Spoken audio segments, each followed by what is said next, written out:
Good morning everyone, welcome back to Canvas classes. Myself Paras Thakur. And चलिए आज start करते हैं the DPP discussion of alcohols and ethers. And अगर आपको ये कोर्स अच्छा लग रहा है तो please do not forget to share it with all your friends and juniors, because ये कोर्स आप कभी भी परचेज करके देख सकते हो। कभी भी आपको लगे कि मुझे रिवाइज करना है पूरा 11th एंड 12th का केमिस्ट्री, तो this course is definitely going to help you a lot. ठीक है, चलिए तो स्टार्ट करते हैं डीपीपी डिस्कशन के साथ। एंड अगर आप टेलीग्राम पे नहीं जुड़े हैं तो टेलीग्राम पे जल्दी से जल्दी कनेक्ट कर जाइए ताकि आपको फ्यूचर में कोई भी अपडेट्स हो। And it's important to stay connected with you all and also on Instagram, तो पारस_ठाकुर पे आप मुझे ढूंढ सकते हैं। ठीक है, चलिए स्टार्ट किया जाए क्वेश्चन नंबर 1 के साथ। एंड मज़ेदार क्वेश्चंस हैं आई थिंक, है ना, थोड़ा सा मज़ा तो आएगा। देखो, consider the reaction of isobutyl bromide. तो आइसोब्यूटाइल ब्रोमाइड आपका ये आ गया। Under each of the following conditions, which one of the following will produce a primary alcohol? देखिए, पहला आपका सोडियम या लिथियम ले लो, है ना, in the presence of dry ether. क्या होता है, क्या होता है बेसिकली आपका, मतलब आपका ऑब्वियस ही बात है, इससे क्या बन जाएगा, इसको अगर मैं lithium in the presence of ether ले लूँगा तो that will only give me Wurtz reaction, right. मतलब वैसा ही अब आपने आप बोलोगे sir sodium in the presence of ether होता है, ठीक है, लिथियम भी कुछ कुछ सिमिलर काम कर लेगा। उसके बाद अगर आप सेकंड उसको करते हैं ट्रीट कार्बोनिल से, या रुको 1 सेकेंड, आई थिंक ये नहीं वुड्स रिएक्शन नहीं कर रहा है, ये क्या कर रहा है, लिथियम के साथ ये RLiBr बनाएगा ये, यस, ठीक है, RBr प्लस Li, ठीक है, ये बना देगा LiBr में, ठीक है। एंड उसके बाद कार्बोनिल है, कार्बोनिल के ऊपर ये वाला जो आपका अल्काइल ग्रुप है ये अटैक करेगा। तो क्योंकि ये जो कार्बोनिल है ये ऑलरेडी 2 डिग्री कार्बन है, ये अल्काइल ग्रुप का अटैक कर लेगा, तो जो अल्कोहल बनेगा आपको वो 3 डिग्री अल्कोहल बनेगा। तो 3 डिग्री ROH बन रहा है आपका इसमें, NH4Cl कुछ नहीं है, ये आपका हाइड्रोलिसिस हो रहा है, नथिंग एल्स। तो पहले में तो आपका बन रहा है 3 डिग्री अल्कोहल। सेकेंड में magnesium in the presence of ether, again isobutyl bromide है। अब मैग्नीशियम ईथर में क्या आ जाएगा, RMgX बन जाएगा, और जिसके ऊपर आप अटैक कर रहे हो CH3CHO, तो CH3CHO में ये कार्बन ऑलरेडी 1 डिग्री है। अब ये वाला जो RMgX बनेगा वो अटैक करेगा तो 2 डिग्री अल्कोहल बनेगा, क्योंकि ऑलरेडी 1 डिग्री कार्बन तो था, ठीक है। तो this is going to give you 2 degree alcohol. And third वाले में एस्टर में क्या होता है, अब एस्टर में आपका 2 बार अटैक होता है, तो एस्टर में तो आपका RMgX के साथ जब भी रिएक्शन होगा वो 3 डिग्री ही मिलता है आपको, तो ये 3 डिग्री अल्कोहल हो जाएगा।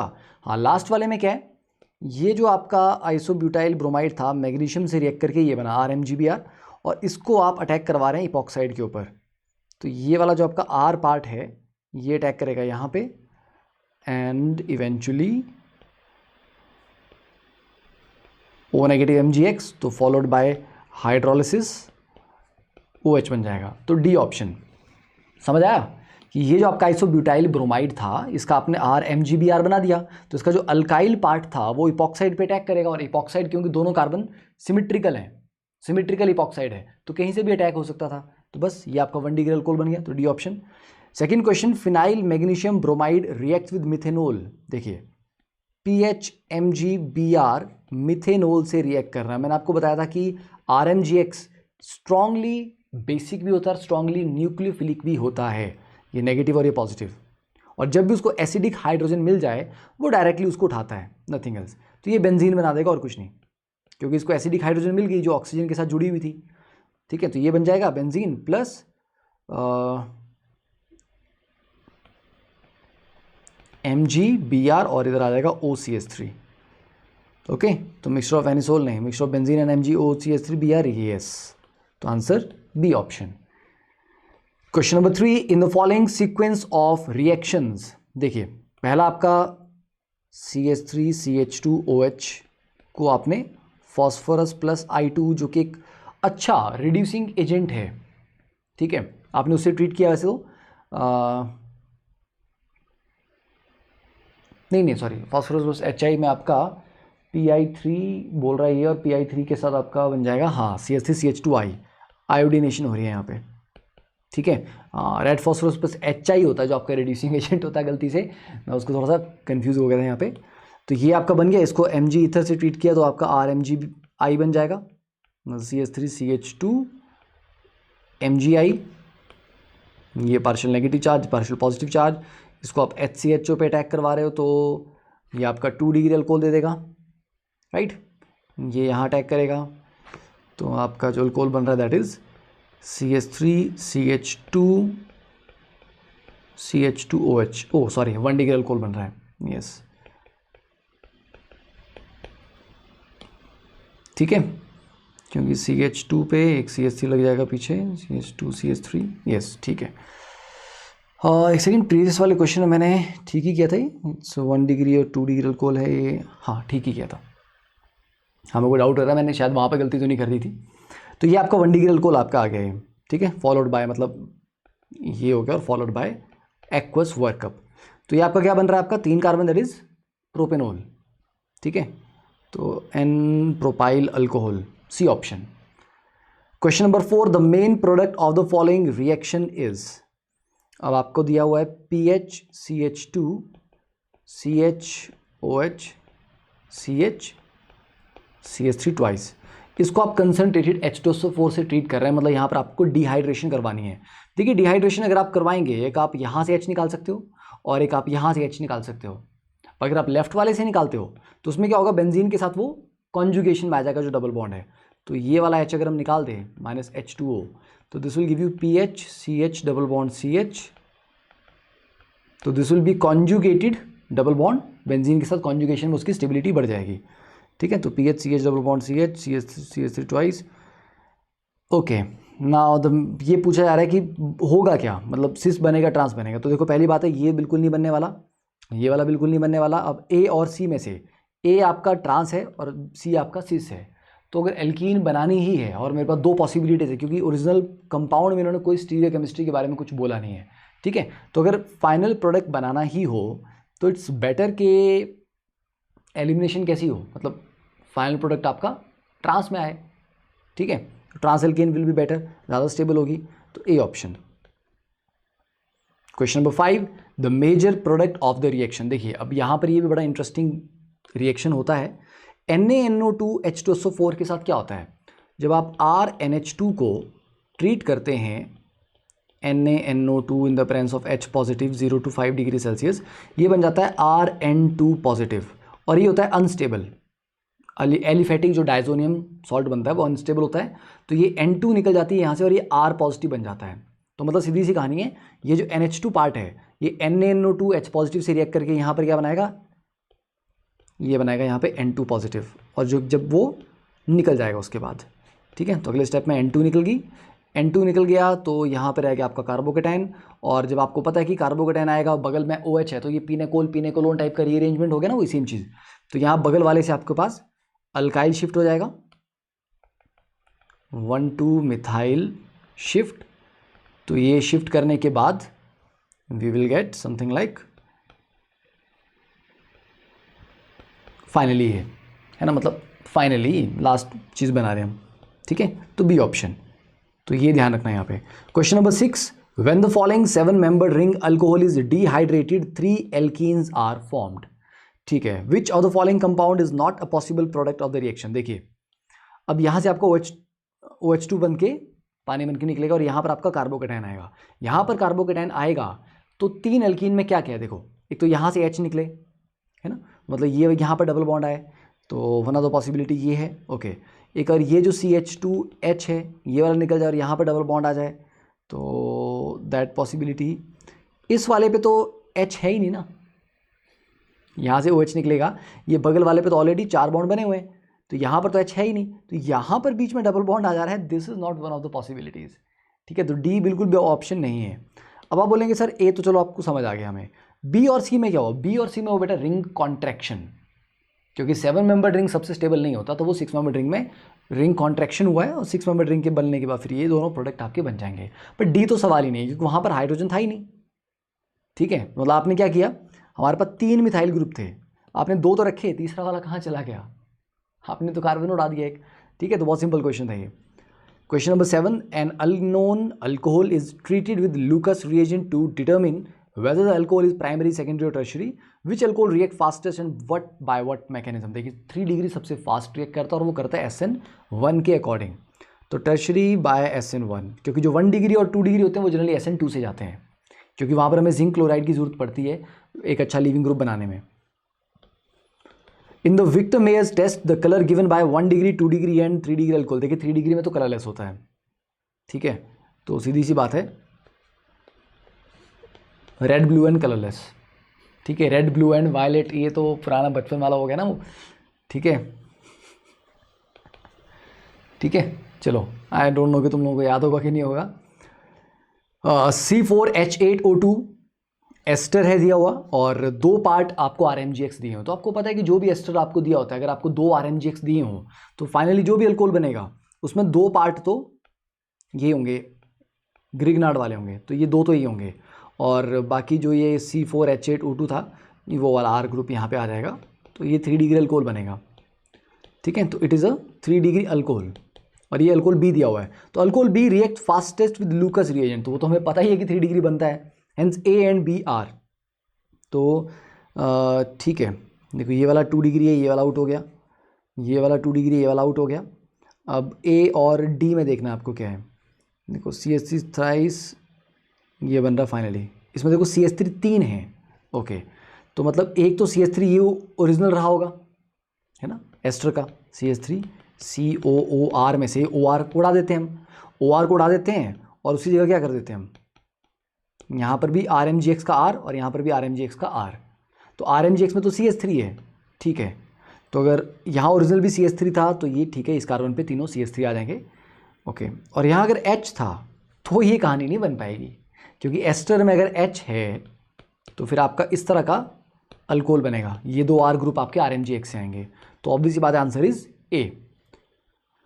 Question number 10, nitrophenol is less soluble in water than para and meta nitro. भैया कौन सा वाला नाइट्रो बोल रहे हैं आप?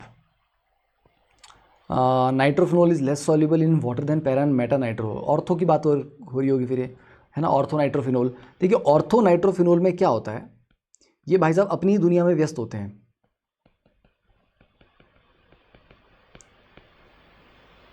ठीक है, ये इस तरह के एच बॉन्डिंग करके ये अपने ही बीच में एच बॉन्डिंग कर रहा है, मतलब उसको वाटर के साथ एच बॉन्डिंग करने में कोई खास इंटरेस्ट नहीं है। बट अगर आप पैरानाइट्रोफिनोल की बात करोगे तो पैरानाइट्रोफिनोल में क्या है, ये OH भी वाटर से बॉन्डिंग करेगा एच बॉन्डिंग, ये नाइट्रो भी वाटर के साथ एच बॉन्डिंग करेगा, तो पानी के साथ एच बॉन्डिंग करेंगे ना, इसलिए पानी में डिजोल्व हो जाएंगे, मेटा वाला भी कर लेगा। बट ये भाई साहब इंट्रामोलिकुलर एच बॉन्डिंग कर रहे हैं, इसलिए इनको पानी के साथ एच बॉन्डिंग करने में उतना इंटरेस्ट नहीं है। तो orthonitrophenol is more volatile in steam than those of meta, नहीं भैया, orthonitrophenol shows intermolecular intramolecular intra, ठीक है। Next one, which one of the following compound will not be soluble in sodium bicarbonate. देखिए sodium bicarbonate क्या है, एक weak base है, ठीक है, तो वीक बेस बोलता है कि यार मैं तो वीक हूं, सामने वाला अगर स्ट्रांग होगा तो मैं रिएक्शन कर लूंगा, तो इसको जब आप एक रिलेटिवली स्ट्रांग एसिड के साथ ट्रीट करते हो, ठीक है, तो ये रिएक्शन हो जाता है, इट रिएक्ट्स, ओके। रिएक्ट मतलब ये भाई साहब दोनों रिएक्ट करके मतलब आपस में डिसॉल्व हो जाएंगे, मामला ये है, ठीक है, कि सोडियम बाइकार्बोनेट के सॉल्यूशन में ये वाला एसिड डिसॉल्व हो जाएगा अगर स्ट्रांग होगा। तो स्ट्रांग का मतलब कौन कौन सा, देखिए आपके सारे कार्बोक्सिलिक एसिड फेयरली एसिडिक होते हैं, तो वो सोडियम बाइकार्बोनेट में घुल जाते हैं, ठीक है, तो RCOH तो कर लेता है, बट फिनोल नहीं करता, क्योंकि फिनोल का pK है 10, फिनोल काफ़ी कम एसिडिक है, तो फिनोल भी एक वीक एसिड, ये जनाब एक वीक बेस, दोनों वीक हैं, तो रिएक्शन कहाँ से होगा, किसी एक को तो स्ट्रांग होना पड़ेगा ना।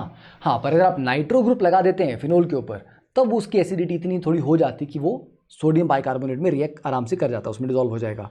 तो 2,4,6 ट्राई नाइट्रोफिनोल तो बहुत एसिडिक होता है, पिक्रिक एसिड, तो ऑब्वियसली बात है जब नॉर्मल कार्बोक्सिलिक एसिड कर रहा है तो पिक्रिक एसिड तो डेफिनेटली करेगा, इसका pKa की वैल्यू अराउंड 1 के आसपास है, ठीक है, एक्सट्रीमली। तो बोल रहे विल नॉट भी पूछा हुआ है, तो भैया पहला वाला तो सॉल्युबल है, कन्फर्म है, ठीक है। सल्फोनिक एसिड जब कार्बोक्सिलिक एसिड कर रहे हैं तो भाई सल्फोनिक एसिड तो डेफिनेटली करेंगे, क्योंकि वो तो कार्बोक्सिलिक से भी ज़्यादा एसिडिक होते हैं, है ना, तो ये भी सॉल्युबल होगा ही होगा, बेंजोइक सॉल्युबल होगा ही होगा, ठीक है। ये हमारे ऑर्थोनाइट्रोफिनोल जो भैया हैं ये नहीं करते हैं, क्योंकि ऑर्थोनाइट्रोफिनोल एक तो इंट्रामोलिकुलर एच बॉन्डिंग में लगा हुआ है, इसको कोई ज़्यादा टेंशन नहीं है, ठीक है। 2 नाइट्रो ग्रुप आ जाए आपके या पैरानाइट्रो आ जाए ना, तो पैरानाइट्रो भी कर जाता है, ठीक है, पर ऑर्थोनाइट्रोफिनोल नहीं करता। Then question number 12, the structure of the compound that gives a tribromo derivative on treatment with bromine water। Tribromo, okay, tribromo वही देगा मतलब जो बहुत एक्टिवेटेड है। देखो नॉर्मली बेंजीन उतना रिएक्शन नहीं करता, पर उसके ऊपर कोई इलेक्ट्रॉन डोनेटिंग ग्रुप लगा दूँ, मैं अच्छा डोनेटिंग ग्रुप लगा दूँ, तो उसको इतना एक्टिवेट कर देता है कि ये बोलता है मैं एक जगह नहीं, मैं तीनों जगह रिएक्शन करवा लूँगा मैं। ठीक है, तो वो कौन करता है? OH एक बहुत अच्छा डोनेटिंग ग्रुप है, तो OH करवा लेगा। तो देखो यहाँ पर दोनों ऑर्थो और पैरा अवेलेबल है, यहाँ पर OH डायरेक्टली नहीं है, इट इज़ CH2OH, तो ये भाई साहब तो कर ही नहीं पाएंगे। यहाँ पर D वाले में OH तो है, 2 ऑर्थो अवेलेबल है, पैरा ऑक्यूपाइड है, तो 3 जगह अटैक नहीं हो पाएगा। यहाँ OH में 1 ऑर्थो ऑक्यूपाइड है, तो 3 जगह अटैक नहीं हो पाएगा। सिर्फ A ऑप्शन है जहाँ पर आपको ये तीनों पोजीशन खाली भी हैं और ये OH ग्रुप भी लगा हुआ है। Question number 13, sodium phenoxide. देखिए सोडियम फिनॉक्साइड को जो हम कार्बन डाइऑक्साइड, एक्चुअली ये ना अगला जो नेक्स्ट चैप्टर है एरोमेटिक उसमें आने वाला है ये, पर चलो कोई बात नहीं। देखिए सोडियम फिनॉक्साइड को जब भी हम CO2 से ट्रीट करते हैं होता क्या है? सोडियम फिनॉक्साइड आप क्या, ये आ गया O नेगेटिव। ये O नेगेटिव भाई साहब इस तरह से रेजोनेंस करते हैं, ठीक है, और रेजोनेंस करने के बाद ये आपका नेगेटिव चार्ज आ गया यहाँ पे, ये फिर ये नेगेटिव चार्ज जो है ये आगे जाके CO2 के ऊपर अटैक करेगा।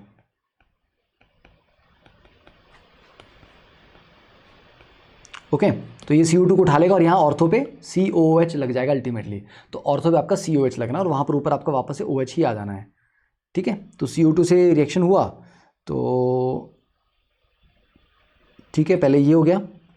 ओके, तो हमारे पास फर्स्ट जो बनेगा मेरा B जो बनेगा, B बन गया मेरे पास ये। अब इसको हम फर्दर ट्रीट कर रहे हैं AC2O से, CH3COO CH3। इसमें भी क्या है, ये आपका फ्रीडल क्राफ्ट रिएक्शन वाला पार्ट आ गया। ये जो आपका CH3CO है, ठीक है, ये लग जाएगा। तो CH3CO वाला लगेगा कहाँ पे? ये लगेगा यहाँ पे ऑक्सीजन के ऊपर, ठीक है, O अल्काइलेशन होगी यहाँ पे, तो OCO CH3 और बगल में COH, एस्पिरिन फॉर्मेशन। सिंपल है ना ये, एस्पिरिन फॉर्मेशन, डन, सिंपल सा कहानी रहेगी। ठीक है, तो ये O अल्काइलेशन हो गया, sorry not alkylation, O acylation, मतलब ये जो असाइल ग्रुप है ये जाके यहाँ पे O पे लग जाएगा। सिंपल NCERT का क्वेश्चन है, मतलब NCERT का थ्योरी का, aspirin formation. The major product obtained on interaction of phenol with sodium hydroxide. देखिए फिनोल, अब मैंने कहा कि वीक एसिड होता है, यस, तो सोडियम बाइकार्बोनेट से रिएक्ट नहीं करता, बट अगर एक स्ट्रॉन्ग बेस दे दिया जाए, जैसे NaOH एक स्ट्रॉन्ग बेस है, तो इससे रिएक्ट कर जाएगा ये, इसमें ये घुल जाता है, डिजॉल्व हो जाता है, तो ये बनाता है O negative Na positive sodium phenoxide. ठीक है, on interaction with sodium hydroxide and फिनोकार्बन डाइऑक्साइड, तो आगे आप CO2 से ट्रीट करोगे तो उसका क्या बन जाएगा? अभी आपको मैंने बताया था थोड़ी देर पहले, बगल में COH बन जाता है, ठीक है, दैट इज सैलिसाइलिक एसिड। तो देखो 2 क्वेश्चन लगातार आपको AEEE में, JEE में पूछे गए सेम टॉपिक से, है ना। ये 2009 का है, ये 2013 का है, मतलब चीज़ें रिपीट होती हैं घुमा फिरा के, उसी चीज़ के आसपास क्वेश्चन फिर से फ्रेम कर दिए जाते हैं, उसी कॉन्सेप्ट के